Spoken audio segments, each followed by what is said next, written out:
Hello, I'm John Peters. If you've recently had a planning permission refused by South Oxfordshire District Council or any other council and you're wondering whether it's worth appealing, this case is a great example of how a properly prepared planning appeal can turn a refusal into a successful outcome. In this case, a homeowner submitted a householder planning application for a proposed garage. The application was refused by South Oxfordshire District Council on the 21st of August. The council concerns were focused on the appearance of the garage within the street scene, along with the impact it would have on the character of the property and the surrounding area. South Oxfordshire Council's first refusal reason was that the proposed garage would not appear subservient in the street scene. They argued it was sited forward of the defined building line and that its position would create an incongruous and prominent feature that would detract from the character of the host dwelling and the character of the wider area. The second refusal reason raised by the council was that the garage would create what they described as a dominant visual intrusion within the street scene. They considered that because the structure would be positioned considerably forward of the surrounding dwellings, it would also have an adverse impact on the amenity of the neighbouring occupiers. After receiving the refusal, the case was booked in for a free no-obligation consultation with one of Hill Planning Appeals Specialist Planning Appeal Assessment Officers. During the consultation, the refusal reasons were assessed carefully.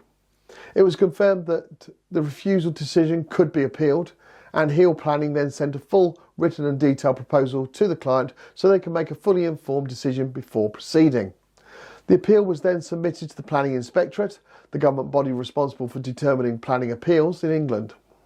The planning inspector carried out a site visit on the 18th of November and a decision was issued shortly after on the 26th of November.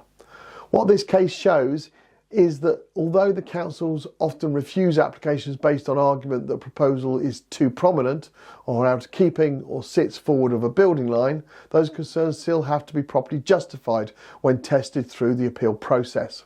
A key part of a successful appeal in cases like this is demonstrating that the development would not cause unacceptable harm to the character of the area and that the proposal would not create an overly dominant feature when viewed within the context of the street scene.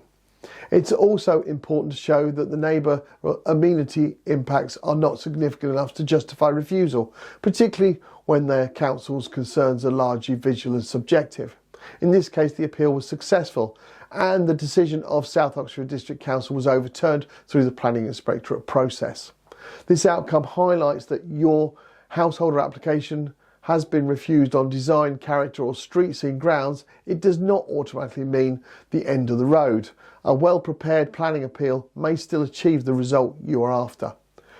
If you've had planning permission refused and you're looking to know whether you can appeal, Hill Planning is one of the UK's leading planning appeals specialists, producing and managing bespoke planning appeals tailored to the specific refusal reasons of your case, taking into account local and national planning policies and local precedent where needed.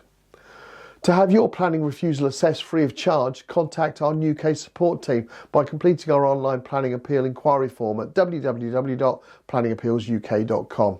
Thank you for watching this case study video. I look forward to producing the next one very soon. Bye for now.